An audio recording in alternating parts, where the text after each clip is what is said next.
Are you comfortable in English or Hindi language? Sir Hindi language sir. Hindi language, okay. So, आप जैसा कि आपको पता है कोविड का समय चल रहा है जी सर। और इसलिए आपकी कुर्सी हमसे काफ़ी दूर रखी गई है जी सर। ताकि आपको किसी प्रकार का कोई प्रॉब्लम ना हो। जी सर। और बात करते समय हम लोग मास्क हटा लेते हैं, अदरवाइज मास्क लगा लेते हैं। जी। आप अगर मास्क में कंफर्टेबल है तो उसमें कंटिन्यू कीजिए, अगर मास्क हटाना चाहें तो आप हटा सकते हैं, दूरी काफ़ी है। जी। ये आप देख लीजिए। जी जी सर। हटाना चाहेंगे? जी सर। Yes please. आपको कोई सिम्टम कोविड-19 का तो नहीं? No sir. Thank you.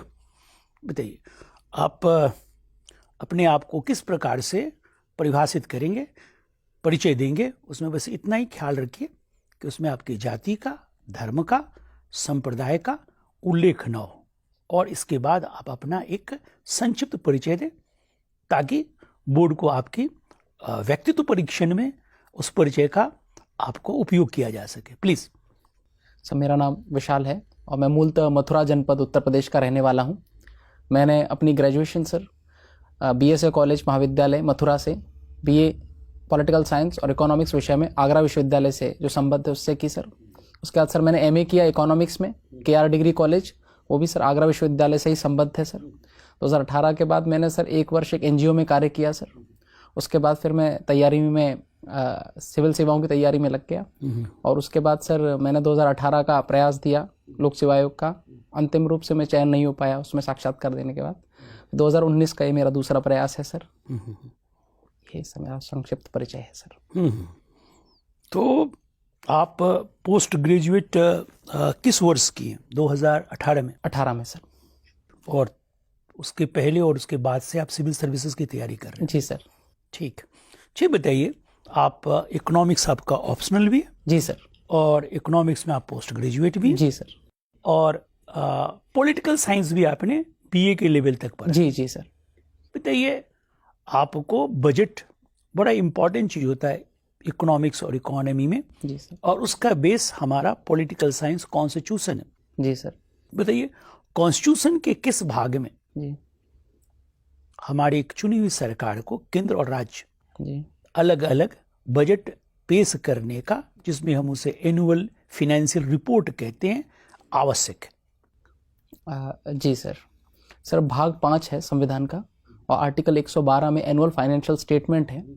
उसमें दिया गया है कि there will be an annual financial statement laid down in the parliament every financial year sir. Article 112 में केंद्र को ये कॉन्स्टिट्यूशन में प्रोविजन है बजट के लिए सर।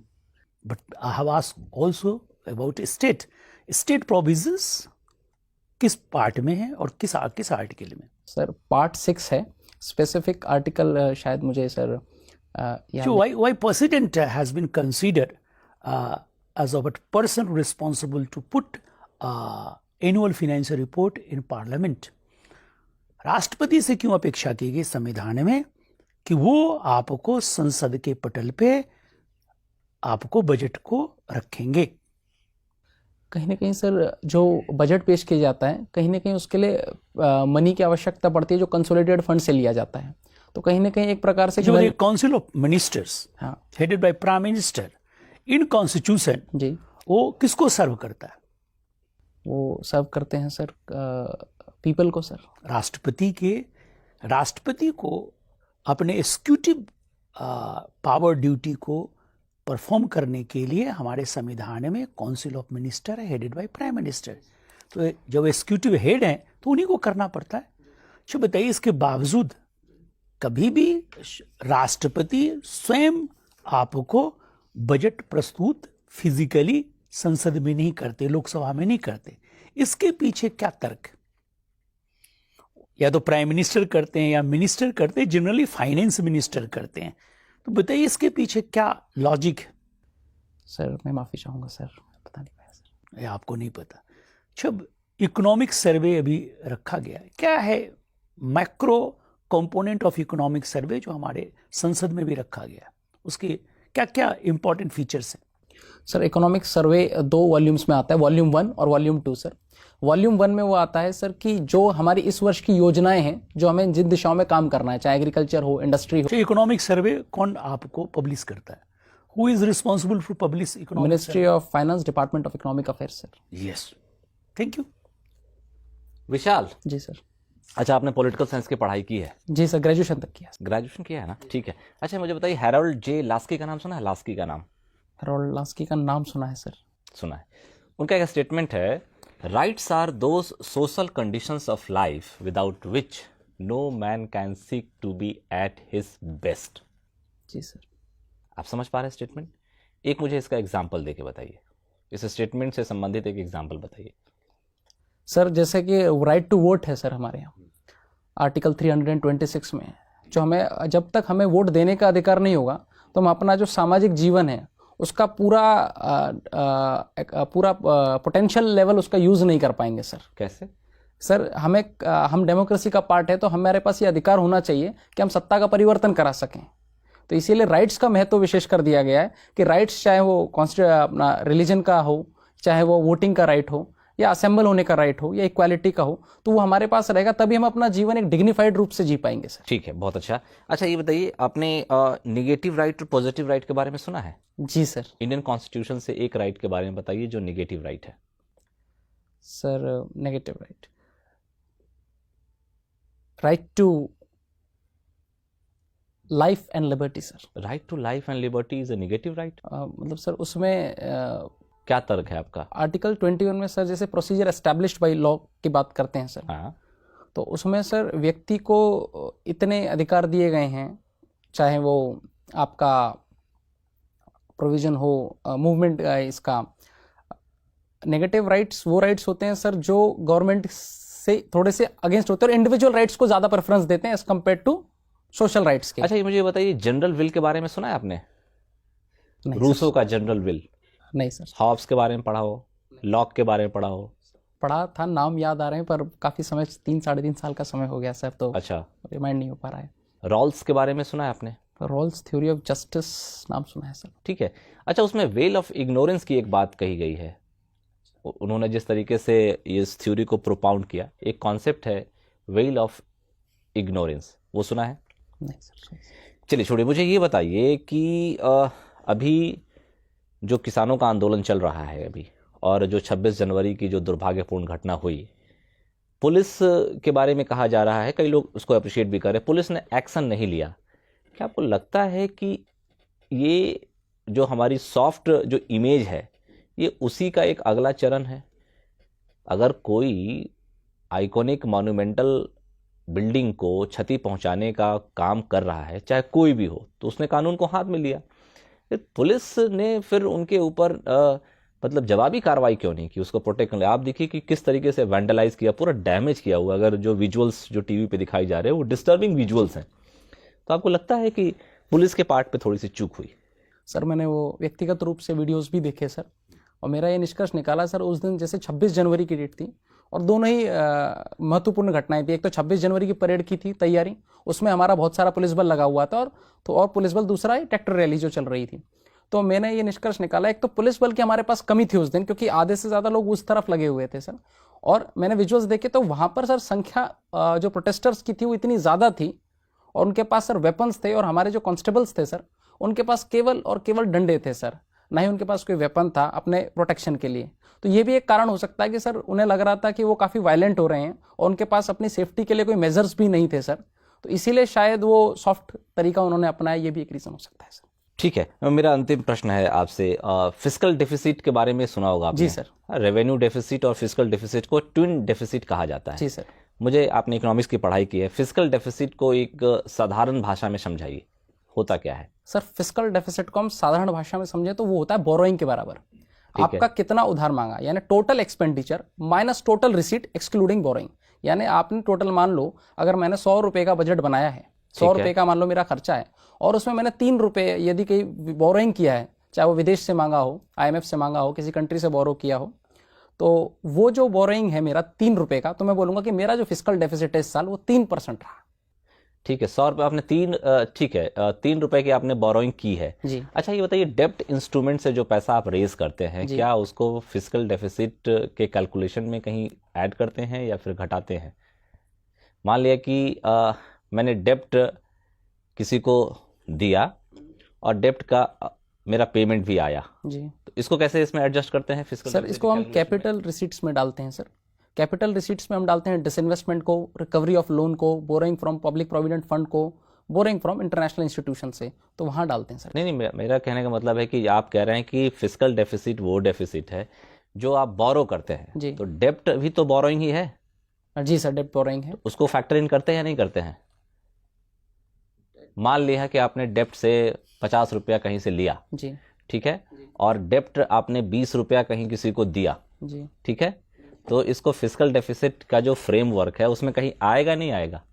सर, डेट क्लासिफाई करना पड़ेगा कि वो, यही तो मैं आपसे जानना चाहता हूँ। सर डेट को हमें क्लासिफाई करना पड़ेगा कि वो प्राइवेट डेप्ट। बोरोइंग और डेप्ट में क्या अंतर है ये बताइए। बोरोइंग सर एक प्रकार से हम मेजरली यूज़ करते हैं पब्लिक एक्सपेंडिचर के लिए, और डेप्ट किसी प्राइवेट फाइनेंस के लिए भी हम यूज़ कर सकते हैं। जैसे मेट्रो के लिए मान लो जो प्रोजेक्ट चल रहा है हमारा इसका Bombay to Ahmedabad high speed train का, तो उसके लिए हमने डेट लिया वो जापान से, तो उसको हमने फिस्कल डेफिसिट में नहीं काउंट अच्छा, किया। डेप्ट ठीक है, तो अब आप सही डेफिनेशन पे पहुंचे हैं, ठीक है, तो डेप्ट को हम लोग काउंट नहीं करते, जो आया इनकमिंग और आउटगोइंग वो बिल्कुल फैक्टर इन नहीं करते हैं, केवल बोरोइंग्स को, मतलब एक साल की जो लाइबिलिटी होती है ना, देने की जो लाइबिलिटी है, उसको हम फिस्कल डेफिसिट में काउंट करते हैं एक फिनेंशियल ईयर में, जी ठीक है। और ये बता दीजिए मुझे कि अगर डेप्ट हम लेते हैं तो वो कंसोलिडेटेड फंड ऑफ इंडिया का पार्ट होता है या नहीं होता है? नहीं सर। पक्का? अच्छा, मेरी नॉलेज में सर शायद तो आप गेस कर रहे हैं? नहीं नहीं सर, कंसोलिडेटेड फंड ऑफ इंडिया का पार्ट नहीं होगा सर डेप्ट। चलिए ठीक है सर, पूछिए please. Vishal, ji sir. Short movies देखते हैं आप, जी सर। और आपने शौक में लिखा है फैमिली और फ्रेंड्स से के साथ टाइम स्पेंड करना। शौक की परिभाषा क्या होती है? क्या ये शौक जो आपने लिखा है, परिवार और दोस्तों के साथ टाइम स्पेंड करना, ये शौक की परिभाषा में आएगा? सर शौक मेरे हिसाब से सर वो चीज़ हो सकती है जिससे आदमी को उसको पूरा करने से खुशी मिलती हो सर। अच्छा, तो सर मुझे उसमें खुशी प्राप्त होती है सर, जब मैं अपने लोगों के बीच में, जो सिमिलर माइंड्स के बीच में बैठता हूँ, तो मुझे वहाँ पे अच्छा लगता है सर। अच्छा, ठीक है। शॉर्ट मूवीज में किस तरह की मूवीज आप देखते हैं? शॉर्ट मूवीज़ में सर मैं मेजरली जो यूट्यूब पे वीडियोस आती हैं सर, एक लार्ज बैरल सेलेक्ट नाम की एक एक यूट्यूब चैनल है, उसमें बहुत बड़े बड़े कलाकार, बॉलीवुड कलाकार भी उसमें वीडियोस बनाते हैं, और वो शायद 15 से 20 मिनट की होती हैं, पर उसका जो मैसेज होता है वो बहुत लास्टिंग होता है। जैसे कार्बन मूवी आई, अधीन आई सर, और आजकल इसके लिए ऑस्कर ने तो अलग कैटेगरी बना दी है। नेशनल फिल्म्स में अभी ये कैटेगरी नहीं बनी है हमारे यहाँ शॉर्ट फिल्म्स, इसमें नए लोगों को मौका भी मिल रहा है, और बहुत ही कम टाइम पीरियड में सर ये बहुत अच्छा मैसेज दे जाती है। अच्छा, ऑस्कर की बात की आपने। ऑस्कर में कई बार कहते हैं कि भारतीय जो फिल्म उद्योग है उससे मूवीज़ वहाँ नहीं पहुँच पाती हैं जनरली। तो एक चर्चा चलती है कि ऑस्कर में एक तरह का बायसनेस है जिसमें इंडियन मूवीज़ को प्रमोट नहीं किया जाता है। तो आप भी मानते हैं कि ऐसा है? सर उसमें सर एक प्रॉब्लम है सर, 24 कैटेगरीज हैं ऑस्कर में, तो उसमें केवल हम एक ही कैटेगरी में क्वालिफाई करते हैं सर, फॉरेन कैटेगरी फिल्म में, क्योंकि हमारी जो लोकल लैंग्वेज में, हम इंग्लिश में मूवीज़ हमारे यहाँ कम बनती हैं, तो केवल एक ही के लिए क्वालिफाई करते हैं, तो हमारी जो प्रोबेबिलिटी है ऑस्कर जीतने की 1/24 है। तो इसीलिए और वो लार्ज सेक्शन ऑफ पीपल को कवर नहीं करती। एक तो हिंदी लैंग्वेज में बनती है, तो जो केवल इंडियन सब कॉन्टिनेंट में थोड़ा बहुत इफेक्ट है सर, तो ये एक मेजर रीज़न है कि हम क्वालिफाई नहीं कर पाते सर। ठीक है, अभी पद्म पुरस्कारों का ऐलान हुआ है। जी सर। कितनी महिलाओं को पद्म पुरस्कार दिया जाने वाला है और कितने विदेशी व्यक्तियों को पद्म पुरस्कार में शामिल किया गया है? माफ़ी चाहूँगा, एक्सेप्ट डाटा डेटा नहीं याद है आपको? पद्म पुरस्कार कब स्थापित किए गए, कब शुरू किए गए? सर 1954 में सर। और बताइए कुछ पद्म पुरस्कारों के बारे में। सर पद्म पुरस्कार 3 हैं, पद्म विभूषण, पद्म भूषण और पद्मश्री। ये इंडिया सेकंड हाईएस्ट अवार्ड है पद्म विभूषण सर, फिर थर्ड है पद्म भूषण और फोर्थ है पद्मश्री सर। और इसमें कोई मॉनेटरी बेनिफिट नहीं होता है सर, ये एक सिंबलिटिक रूप में दिए जाते हैं सम्मान के रूप में, और जो व्यक्ति इन्हें पाता है उसको टैक्सेबल नॉन इनकम हो जाती है सर, मतलब इनकम टैक्स नहीं लगता है सर। ठीक है। जापान के पूर्व प्रधानमंत्री शिंजो आबे को क्या पद्म पुरस्कार मिला हुआ है?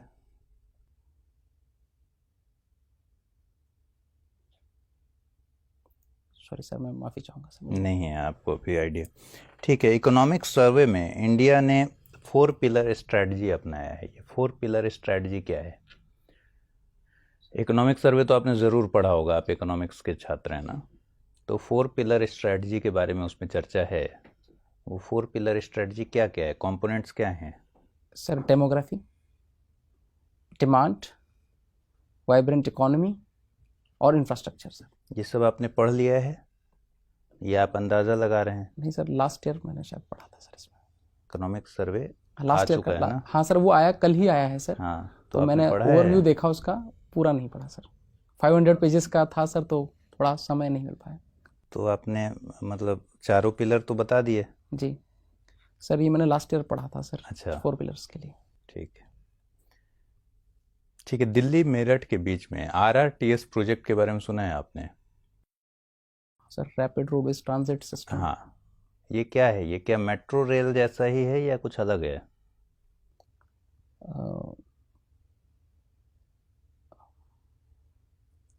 सर ये माफ़ी चाहूँगा सर। ध्यान नहीं कर पाए। स्ट्रॉबेरी महोत्सव के बारे में सुना है आपने? शायद मेघालय में हुआ है सर, शायद। नहीं सॉरी सर, नहीं मालूम सर। नहीं। ट्रूनाट मशीन बहुत चर्चा में थी उत्तर प्रदेश में। क्या है ये ट्रूनाट मशीन? कोविड से शायद संबंधित है। शायद कोविड से ही संबंधित है सर।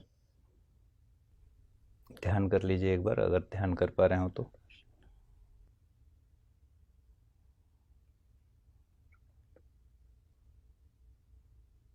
कोविड टाइम्स में ही मैंने नाम सुना था सर ट्रूनेट मशीन का।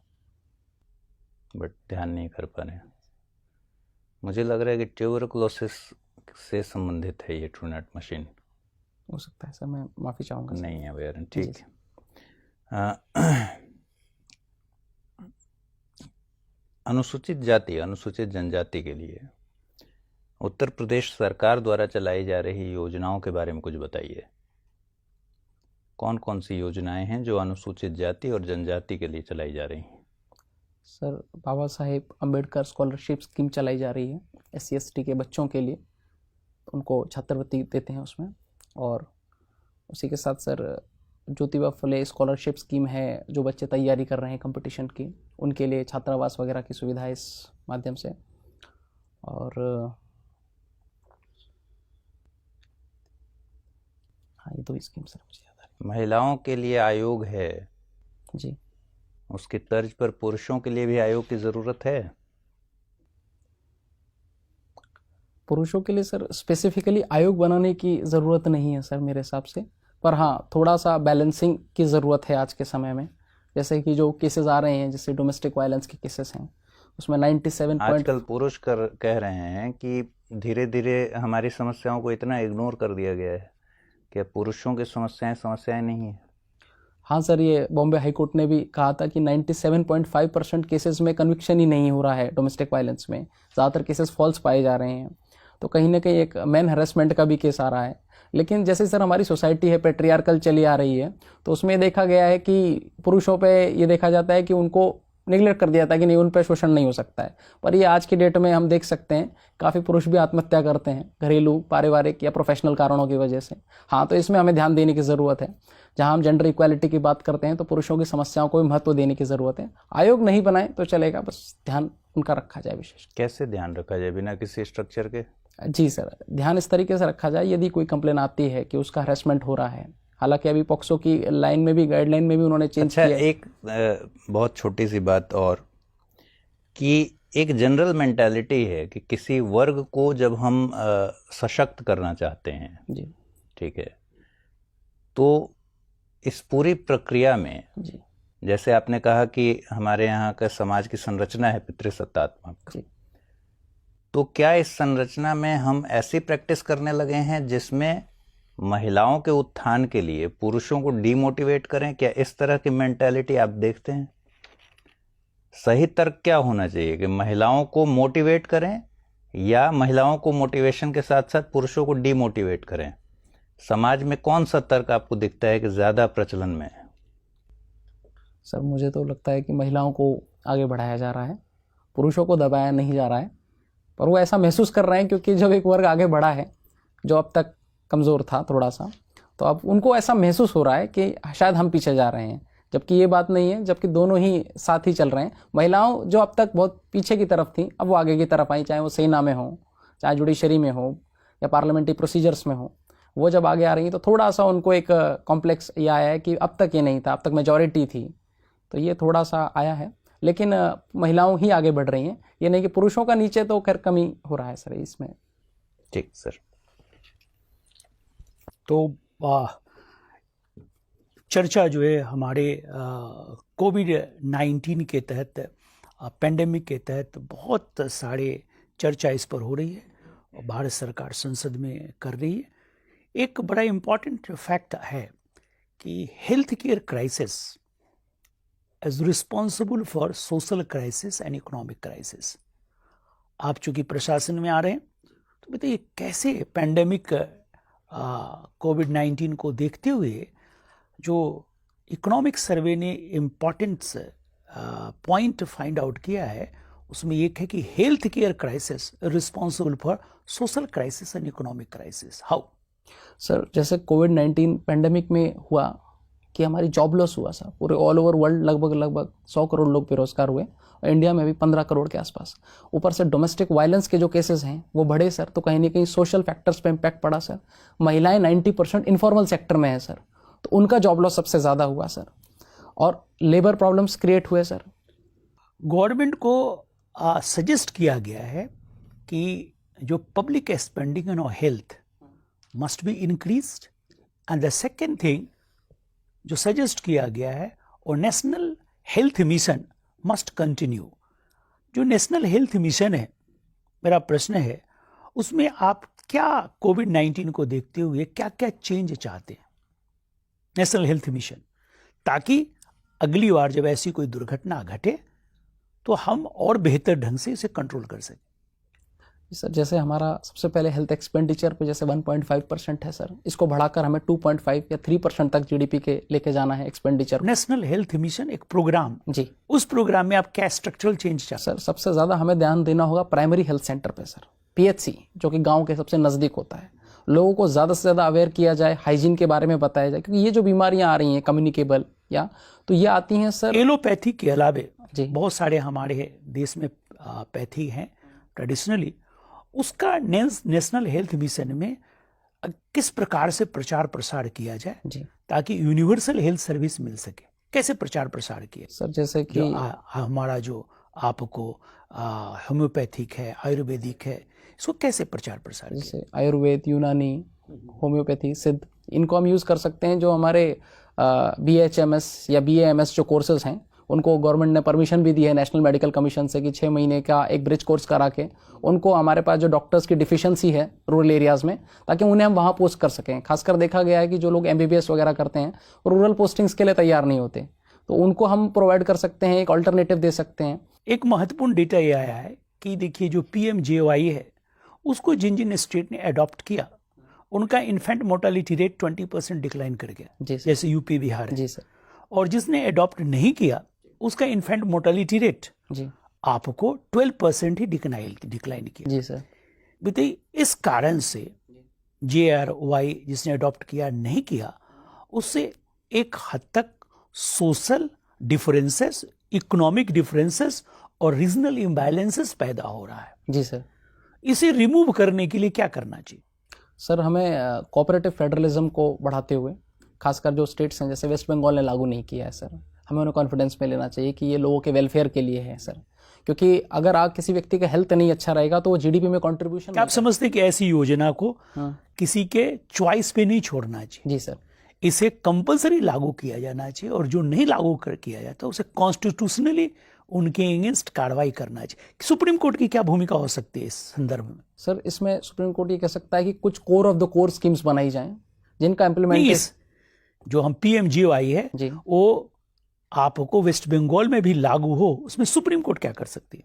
सर सुप्रीम कोर्ट में ये कह सकती है कि भाई ये एक राइट टू हेल्थ का मैटर है किसी व्यक्ति का, तो आर्टिकल 21 के अंदर उसे एनफोर्स कर सकती है, गाइडलाइन जारी कर सकती है स्टेट गवर्नमेंट के लिए कि भाई ये तो पब्लिक वेलफेयर का इशू है, इसमें तो कोई पॉलिटिकल पार्टीज का कोई विचारधारा आइडियोलॉजी का इशू नहीं है, ये तो सभी के लिए बेनिफिशियल होगा अगर ये लागू होता है। Thank you, your interview is over. जी now you can go please. Thank you sir, thank you very much sir, thank you sir. Please may I come in sir. Get please. धन्यवाद, thank you sir, thank you sir. Vishal, आप very dynamic vibrant student, very important for UPPCS कि आपको select करें। जितने भी criteria है selection का, integrity, with honesty, leadership quality, awareness, body language, facial expression, self confidence, all are more than average, and performance rate from beginning to end आपका बिल्कुल flat curve, बहुत अच्छा है। जी सर, थैंक यू सर। आपको diversified field का अच्छी जानकारी, analytical power है, प्रश्न को जल्दी समझ लेते हैं, कंटेंट भी आपका सही है, कई बार जल्दीबाजी कर जाते हैं, जी सॉरी है सर। ना। इसलिए आप पहले प्रश्न एक बार आपसे हो गए तो पूरा सुने, जी सर। और उसके बाद ऑर्गेनाइज आंसर दें। एक दो बार आपके साथ हो गया। मेन जो आप इम्प्रूवमेंट करना है वो आपको बॉडी लैंग्वेज जिसे हम कहते हैं उस पर ध्यान देना है। जो आपकी आदत में जब आप किसी से बात करते हैं जी तो उसमें उसी आदमी को आई टू आई कांटेक्ट आप देखें, जी जी ठीक है। समय समय पर आप दूसरे मेंबर को देख सकते हैं, लेकिन आप डायगोनली देखते हैं। किसी से बात करें तो थोड़े समय के बाद आप डायगोनली देखते हैं, और वो जो आपका आंख है वो आपको नीचे तिरछा होता है। जी जी so this is against the what decorum of conversation, number 1। Number 2, आप कई बार जो है अननेसेसरली, मतलब जहां पर स्माइल करना ही नहीं है, ऐसे बहुत अच्छा है स्माइलिंग, कई बार जो है गलत जगह पर आप स्माइल करते हैं। जी सर। इसको ध्यान से देखिए। जी सर।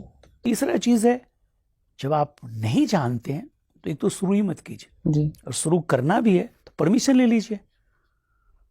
और अगर आपने गलत शुरू कर दिया और बीच में छोड़ दिया जी तो ये फॉल्स स्टार्ट हो जाएगा। Full stop. तो आपकी जो ऑनेस्टी और इंटीग्रिटी सब में मेंटेन किया, वहां पर धब्बा लग जाएगा, जी सर। ठीक है। बाकी सब बहुत अच्छा है ना। वी आर एक्सपेक्टिंग कि आप क्वालिफाई करें।